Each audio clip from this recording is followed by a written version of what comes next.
Howdy, folks. John Adamson with Seeking Light. Just out enjoying a little bit of coffee. We're about to get hit with a storm here in Virginia. Lots of snow and then ice. A lovely mix. But that's what happens when you live between the north and the south. You tend to get mixed storms, and they can be ugly, like we had a couple weeks ago. I don't know if you're paying attention, but there's a voter rights bill that may be killed, may be done, we don't know, but it's very concerning related to what's being proposed. So let me give you a little bit of details. Right now, voting occurs on a state-by-state level. In other words, the states have control of their election laws. What the federal government, namely the Biden administration, is seeking to do, and the Democrats, is to federalize that. And one of the words they throw out is that they're trying to make it more democratic. Now, what does democratic mean? It means simply the rule of the people, from two Greek roots. Or you could look at it as this, a simple majority rule. So, for example, if we had a simple majority rule in all aspects of our governance, we would have had a Hillary Clinton presidency. And in fact, we wouldn't have ended up with a Joe Biden presidency because she would likely be serving her second term.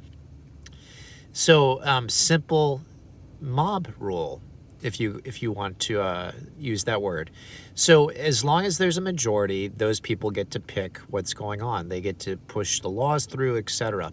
But we live in what's called a constitutional republic. There's a reason for that. It was very well thought out by our founding fathers. Although, like any system here on Earth, it's going to be imperfect. But there's a reason we have what's called a bicameral legislature. So, for instance, California versus Montana. I think I picked the right state. California has, of course, we have a House of Representatives, and California has something like 50-something representatives that are based on their total population density in California, whereas Montana has one. So in the House of Representatives, California has a very large say in what goes through the House of Representatives compared to Montana, where they only have one voice representing their state. But we also have the Senate. And regardless of the size of the state, every state gets 2 senators. So in the Senate, Montana is as equally represented as California. And that provides a little bit of checks and balances for state rights against federal mandates or laws that come down the pike. So the Senate, what you'll see sometimes is that, let's say, more liberal laws are being pushed through, or bills being pushed through the House of Representatives, but when they get to the Senate, sometimes they're killed, depending on the mix of senators that are in the Senate. And so we don't have a simple mob rule. We have a mix. So the voter rights law, and this is related, the voter rights law would help the federal government have one set of rules for all the states, which would include things like not requiring a voter ID. And one of the things they've said is that the voter ID is racist. As though, if you're a certain ethnic group, you can't get an ID for yourself. And so they're trying to make it more democratic. The Electoral College is another thing that's that on one side of the aisle you see people wanting to get rid of the Electoral College, and then the other supporting it, because it doesn't matter how much of a majority you have that decides something is good or bad. Let's say 80% of the population decided something was good or right or should be law. It doesn't mean it actually is good or right. It's very simple. Well, I shouldn't say it's simple, but it gets easy to sway a general populace if you do things like control for what the media portrays. So, for example, right now we have, I think it's on the order of around 80% of the adult population of the United States, roughly, has been vaccinated. Just because 80% of the population has been vaccinated doesn't mean it's right or moral. It could be that 20% are right.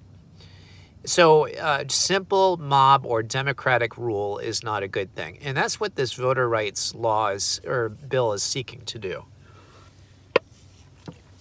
One of the things we really need to do, and this can only be done on your local level, is promote greater power for the individual states. There's I don't know if you've ever seen the movie National Treasure. There's two of them. Nicolas Cage is in that movie, and or the movies, and they're very well done. We really enjoy them. They've actually talked about bringing out another National Treasure.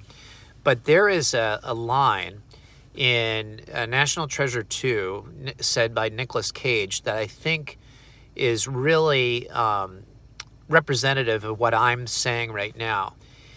In it, he's talking about the Civil War. The whole movie centers around this great treasure that the Confederates were trying to find during the Civil War. And it's something like this. Before Abraham Lincoln, people used to say, the United States are. But after Abraham Lincoln, they said the United States is.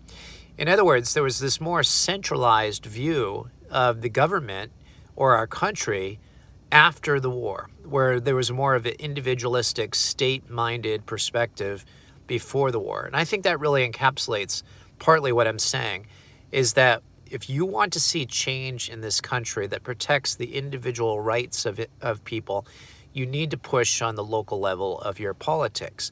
You need to promote the strengthening of your particular state, and you need to promote a decentralizing of your government. So we shouldn't have people like Nancy Pelosi from California, from her multiple $million house or mansion, saying that we out in the great state of Virginia, I should say Commonwealth, in the boonies, should be ruled a certain way compared to somebody living in Los Angeles. We have to promote that more decentralized government and local control by the states. And we should get back to the perspective that the United States are, because each individual state has their own interests, and that promotes a more decentralized, less nationally democratic, but more locally democratic perspective. And that's really the key, I believe, to helping restore our country's greatness. Anyway, that's all I'm going to say about that. I've got other thoughts on that, but it is a Sunday, and we're getting ready for a storm. And hope you guys are safe out there. If you got any ideas for any future videos, I appreciate it. Watch my ethics course, if you would. I really could use some people giving me some feedback on that. I've got 7 videos up on that, and it's still in rough draft phase. I'm just about done with it. I've kind of stalled. I need to get back to it. Maybe I will later on today, since I'll be stuck inside with bad weather. Take care. God bless.